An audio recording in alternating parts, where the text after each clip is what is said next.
His IQ was 125. His sister Joan confirmed it years later. She'd seen the school records herself. 125. Intelligent, certainly. Above average, definitely, but not exceptional. Not by the standards that institutions use to sort humans into categories of potential.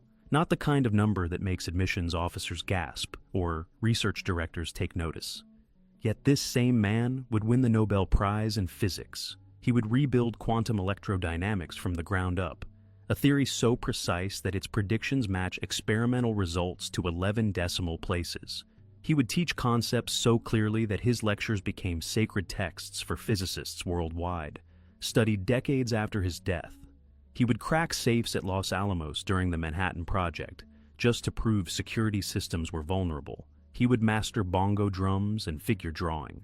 He would decode Mayan hieroglyphics for entertainment. And when 7 astronauts died in the Challenger explosion, it was Feynman, not the armies of NASA engineers with their sophisticated computer models and institutional expertise, who cut through the fog and exposed the truth in 60 seconds with a glass of ice water and a C-clamp. His colleagues at Princeton had IQs north of 160. They'd memorized more, read more, credentialed more. By every measure that schools and universities use to predict success, Richard Feynman should have been ordinary. A competent physicist, perhaps. A solid contributor. Not a legend. But Feynman had something they didn't. Not a genetic advantage, not a secret technique he discovered in graduate school. Something far older. A single question his father taught him during walks in the woods when Richard was 4 years old.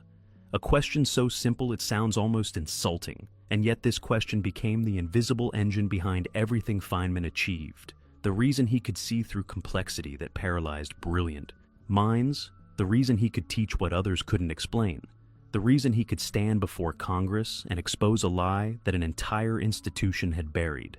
That question, and the reason it works, changes everything about how intelligence actually operates. The conventional story of genius is comforting. Some people are born with extraordinary brains. They absorb information effortlessly. They see patterns invisible to the rest of us. And because genius is genetic, the rest of us are off the hook. We can admire from a distance without feeling obligated to change how we think. But this story has a problem. It doesn't explain Feynman. It doesn't explain how a 125 IQ could consistently outperform 160 IQs. It doesn't explain how someone with average raw processing power could become synonymous with extraordinary clarity. The real explanation is far more uncomfortable, because it suggests that most educated people, including those with impressive credentials and prestigious degrees, have been doing something fundamentally wrong, something that feels like learning but produces nothing, something schools not only permit but actively reward. Here's the trap. From first grade through PhD programs, education systems optimize for one thing: naming. Label the parts of the cell, define the terms, categorize the phenomena, name the logical fallacy, identify the historical period. The student who can produce the most names, fastest, with the fewest errors, wins. They get the grades, they earn the degrees, they collect the credentials. But naming is not knowing. The brain processes them identically. When you learn a name for something, the same satisfaction circuits fire as when you actually understand it. You feel informed, you feel competent. You file the topic under known and move on. This is why you can read a chapter and forget it within a week. This is why you can pass an exam and retain nothing a month later. This is why credentials have become so disconnected from competence. The entire system tests for names, and names evaporate. The knowledge was never there, only the labels. Feynman saw this trap with devastating clarity. And he had an antidote, a question that functioned like a diagnostic tool, exposing the difference between those who knew names and those who knew things. To understand where that question came from, we need to go back to where it began. 1931, Far Rockaway, New York. A 4-year-old boy walking through the woods with his father, looking at a bird. The boy points. His father could have done what most fathers do. He could have said, "That's a brown-throated thrush," watched his son nod with satisfaction, and moved on. The child would have learned a name. He would have felt informed. He would have filed brown-throated thrush under things I know. And that would have been the end of it. Melville Feynman did the opposite. "See that bird?" he said. pointing at it casually. It's a Spencer's warbler. He paused, letting the name settle. Well, in Italian, it's a chutolapetita. In Portuguese, it's a bom de peda. In Chinese, it's a chung long ta. And in Japanese, it's a katano takeda. The 4-year-old listened, perhaps wondering where this was going. You can know the name of that bird in all the languages of the world, his father continued, his voice steady. But when you're finished, you'll know absolutely nothing whatever about the bird. You'll only know about humans in different places, and what they call the bird. So let's look at the bird and see what it's doing. That's what counts. Then Melville Feynman asked his son to actually observe the bird. Really look at it? Notice how it pecks at its feathers constantly. Ask why. Why would a bird spend so much energy doing that? Hypothesize. Maybe there are parasites living in the feathers. Lice, perhaps. Maybe the parasites need something to survive. A protein called keratin that feathers are made of. Maybe that's why birds can never stop pecking. The parasites keep coming. None of this required knowing what the bird was called. All of it required looking at what the bird actually did. This wasn't a parenting trick. It was an inoculation. In that moment, walking through the woods of Far Rockaway, a 4-year-old received a cognitive tool that would separate him from virtually every educated person he'd ever meet. I learned very early, Feynman would write decades later, the difference between knowing the name of something and knowing something. The question his father planted was simple. Do you know what this is, or do you only know what it's called? That distinction sounds obvious when stated directly. But watch what happens when it's applied systematically. Watch what happens when someone refuses to let names substitute for understanding. 7 years after those walks in the woods, Feynman arrived at MIT. He was 17, surrounded by students who had attended elite preparatory schools on the East Coast, who had memorized vast libraries of information, who could recite formulas and theorems with mechanical precision. These were the best young minds in America. They'd been sorted and filtered and selected through years of competitive testing. By every institutional measure, they were destined for greatness. Feynman noticed something strange about them. Their knowledge was fragile. He would sit in study groups and listen to students explain concepts using elaborate technical vocabulary. They sounded impressive. They sounded authoritative. They sounded like experts. But Feynman kept asking a version of his father's question. Yes, but what's actually happening? Not what's it called. Not what category does it belong to. What is physically occurring? The room would go quiet. The confident voices would stumble. The elaborate vocabulary would collapse into uncertainty. He would ask simple questions, not trick questions, just direct queries about the mechanisms behind what they had memorized, and watch their confidence collapse. They knew the names of everything. They could label diagrams, reproduce equations, cite authorities. But when asked what was actually happening, physically, mechanically, underneath the terminology, silence. In Surely You're Joking, Mr. Feynman, he describes a biology class where students memorized every nerve in a cat's body. They could reproduce the diagrams perfectly. Then Feynman showed them an actual cat and asked them to identify the nerves. They couldn't do it. The map in their heads had no connection to reality. They'd learn names for things that existed only on paper. I don't know what's the matter with people, Feynman wrote. They don't learn by understanding. They learn by some other way, by rote or something. Their knowledge is so fragile. The question his father taught him had become a diagnostic tool. Ask one simple question. What's actually happening here? Not what's it called. And you could instantly separate those who knew from those who'd memorized. You could collapse years of apparent expertise in seconds. But this wasn't cruelty. Feynman applied the same question to himself, constantly, ruthlessly. Every time he learned something new, he asked, do I actually understand this, or have I just learned to recognize the terminology? Can I explain it without jargon? Can I derive it from first principles? Can I predict what will happen in situations the textbook didn't cover? If the answer was no, he didn't know it. He only knew its name. This self-interrogation explained something that puzzled his colleagues. Feynman would often rediscover things that had already been proven. He would work through problems from scratch even when solutions existed. Colleagues thought this was inefficient. Why reinvent the wheel? They missed the point. Feynman wasn't trying to be original. He was trying to know, actually know, Rather than inherit names for other people's knowing, the only way to be sure you understand something is to rebuild it yourself. The question had gone from childhood lesson to academic survival tool, but its most powerful application was still developing. In 1951, Feynman traveled to Rio de Janeiro, Brazil, on a Fulbright scholarship to teach physics at the Centro Brasileiro de Pesquisas Físicas. What he found there horrified him. The Brazilian students were exceptional at names. They could recite textbook definitions with perfect accuracy. They could reproduce complex formulas from memory. They could pass every standardized examination placed in front of them with flying colors.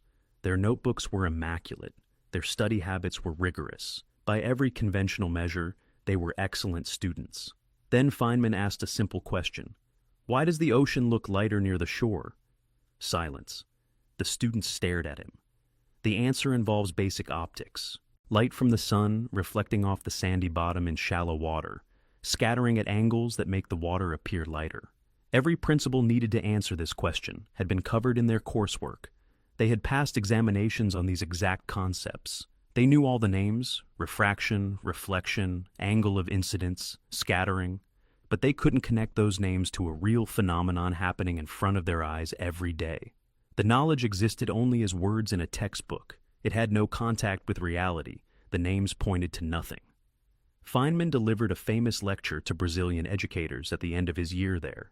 He held up their physics textbook, the same textbook the students had aced exams on, and delivered his verdict. The students had learned nothing, despite passing grades, despite complete curricula, despite years of study. Nothing. Because the entire system had been optimized for naming, and naming produces the illusion of knowledge without the substance. This experience crystallized something. The question his father taught him wasn't just a personal tool. It was a method that could be taught. What became known as the Feynman technique emerged from this realization. Take any concept. Try to explain it in simple language, as if teaching a child. Notice where you reach for jargon, where you hand wave, where you skip steps. Those gaps aren't failures of explanation. They're failures of understanding. You don't know those parts. You only know their names. Return to the source. Fill the gaps. Simplify again. The technique is simply the question applied recursively. Do I know this, or just its name? If just the name, go deeper. Repeat until the names become knowledge. But the most dramatic demonstration of the question's power was still coming. 35 years after Brazil, 7 astronauts would die because an institution forgot the difference between naming and knowing, and a 67-year-old physicist with cancer would expose the truth using nothing but a glass of ice water. January 28, 1986.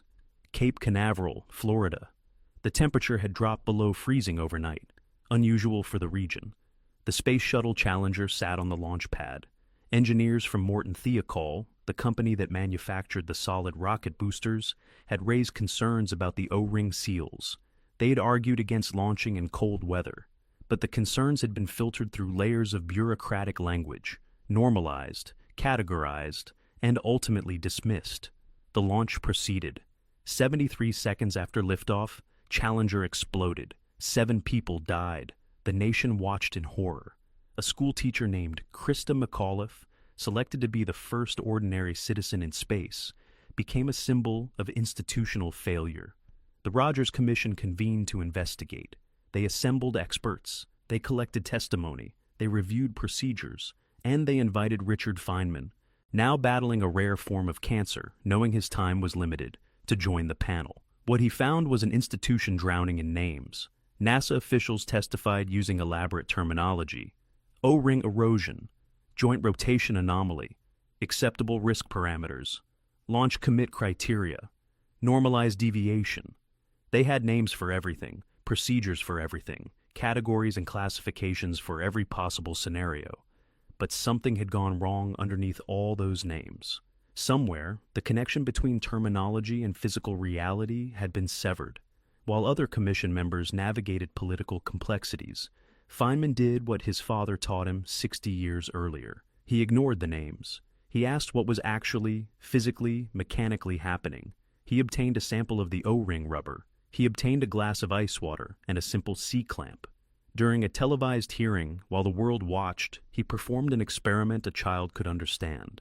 He squeezed the rubber with the clamp, he placed it in ice water, he removed it and released the clamp. The rubber didn't bounce back, it stayed compressed. At low temperatures, the material lost its resiliency. In 60 seconds, using equipment from a hardware store, Feynman demonstrated what an entire institution had obscured with years of terminology. The O-rings couldn't seal in cold weather. Engineers had known this. They'd even warned against launching in low temperatures. But the warnings got lost in a bureaucratic language of acceptable anomalies and normalized deviance. The names created distance from the physical reality, and 7 people died because of it. Feynman's appendix to the Rogers Commission report ended with a sentence that could serve as a summary of everything his father taught him in the woods of Far Rockaway. For a successful technology, reality must take precedence over public relations, for nature cannot be fooled. Nature doesn't care what you call things. Nature responds to what things actually are. And if your knowledge consists entirely of names, you have no contact with nature at all. You have only contact with human conventions. You're memorizing what people call the bird in different languages, while the actual bird does whatever it does, unaffected by your labels. A childhood walk in the woods. A question about a bird. 60 years later, it exposed why 7 astronauts died.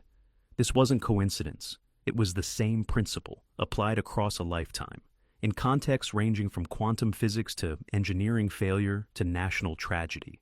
The thread connecting all of it was invisible to most observers. They saw Feynman's genius and assumed it was innate. They saw his clarity and assumed it was natural talent. They saw his ability to cut through complexity and assumed some people were simply born with that gift. But the thread was the question. Always the question. Applied to himself, applied to others, applied to institutions, applied to physical reality. Do you know this, or do you only know its name? When you combine the father's lesson with the academic application, with the teaching method, with the institutional critique, something extraordinary emerges. A single question that scales infinitely. A diagnostic tool that works on yourself, exposing where you've substituted names for knowledge. A diagnostic tool that works on others, testing whether expertise is real or performed. A diagnostic tool that works on entire systems, revealing when institutions have lost contact with the reality they claim to manage. This is what made Feynman appear superhuman. Not superior memory, his was average. Not faster processing. There were faster minds in every room he entered, not genetic gifts that others lacked. A question, asked relentlessly, applied universally, never allowing names to substitute for knowing, never letting terminology create the illusion of understanding. The implications extend, beyond physics, beyond education, beyond institutions. They reach into how you consume information today. Every definition you Google, every concept you nod along with, every explanation you accept because the words sound authoritative. The question waits. Do you know this, or do you only know what it's called? Most people collect names their entire lives and call it learning. They fill their heads with terminology, pass examinations, earn credentials, and never once make contact with the underlying reality. They become walking encyclopedias of labels pointing to nothing. Feynman collected mechanisms. He pursued what was actually happening beneath the names, and the names took care of themselves. Because when you understand the thing, the label becomes trivial. When you understand only the label, you understand nothing at all. You don't need a higher IQ. The 125 proves that. You don't need better schools. Schools are the source of the problem. You don't need more information. Information is infinite, and names are cheap. You need a question. One question. Asked daily, asked of every concept you encounter, every expert you listen to, every claim you're tempted to accept. Do you know it, or do you only know its name? The answer, if you're honest, will be uncomfortable more often than not. That discomfort is the beginning of actual knowledge. That discomfort is what Feynman's father gave him in the woods of Far Rockaway. Not a fact, not a name, a tool for cutting through every name to the thing itself. But asking the question is only the first step.